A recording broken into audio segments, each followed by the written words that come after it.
வாங்க இன்றைக்கி ஆட்டுக்கால் பாயா எப்படி பண்ணுறது பார்க்கலாம். ஸ்டவ் ஆன் பண்ணியிருக்கேன். குக்கர் வச்சுருக்கேங்க. எண்ணெய் ஊற்றுறேன். கொஞ்சமாக ஊற்றிக்கலாம், ஏன்னா ஆட்டுக்கால் சூப்பில் ஆல்ரெடி உங்களுக்கு ஆயில் வரும், கொழுப்பும் அதிகம். அதில் கொஞ்சமாக எண்ணெய் ஊற்றிக்கிறேன். பிரிஞ்சி இலை 2, பட்டை, ஸ்டார் பூ 1, ஒரு மராட்டி மொக்கு, லவங்கம் 2, அன்னாச்சி பூ 1, மசாலா ஐட்டம் எல்லாம் போட்டாச்சுங்க. இப்போ வெங்காயம் பெருசு 1,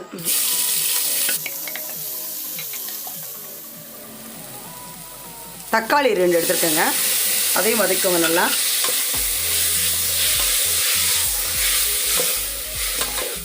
நல்லா வதக்கிக்கோங்க. இப்போ நம்ம இஞ்சி பூண்டு பேஸ்ட்டு 1 டீஸ்பூன் அதையும் போட்டுடுறேன். நல்லா வதக்குங்க.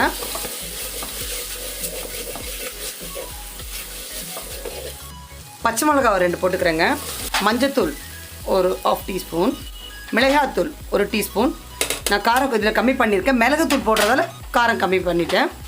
தனியாத்தூள் 2 டீஸ்பூன், ஜீரகப்பொடி ஒரு 1/2 டீஸ்பூன், கரம் மசாலா அது ஒரு 1/2 டீஸ்பூன். எல்லாம் நல்லா கலக்குங்க. நம்ம உப்பு போட்டுக்கலாம். இப்போ நான் ஒரு ஆட்டுக்கால் எடுத்துருக்கேன். நல்லா க்ளீன் பண்ணி வச்சுருக்கேன் பாருங்கள். இதெல்லாம் இந்த கருப்பு தோல்லாம் எடுத்து நல்லா க்ளீன் பண்ணி வச்சுருக்கேன். இப்போ இதையும் போட்டுவிட்றேன். போட்டு நல்லா கலருங்க. இப்போ நம்ம ஜெக்கில் தண்ணி எடுத்துக்கிறேன். இது ஒரு 10 விசில் கிட்ட வரணுங்க.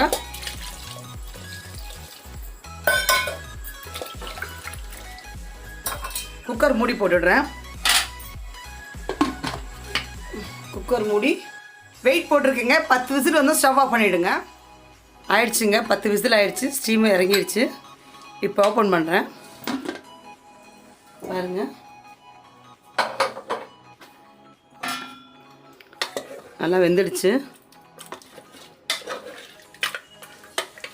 இப்போ நம்ம ஒரு மிக்ஸி ஜார் எடுத்துக்கலாம்.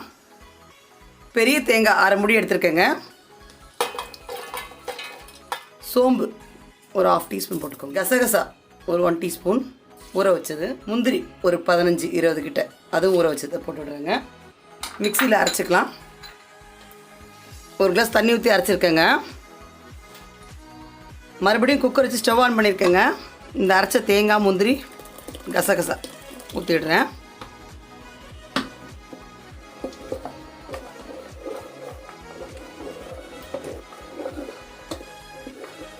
ஒரு கொதி வரட்டும்.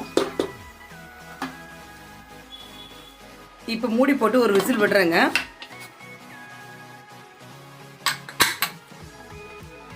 ஒன் விசில் வச்சு எடுத்துட்டேங்க. குக்கர் ஓப்பன் பண்ணிக்கிறேன். ரெடி ஆகிடுச்சு. இப்போ மிளகுத்தூள் 1 டீஸ்பூன் மிளகுத்தூள் போடுறேன். கொத்தமல்லி, கருவேப்பிலை. ஆட்டுக்கால் பாயா ரெடிங்க.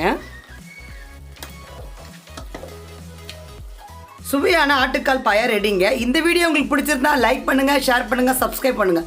மறக்காமல் பக்கத்தில் இருக்க பெல் ஐக்கானை கிளிக் பண்ணுங்கள்.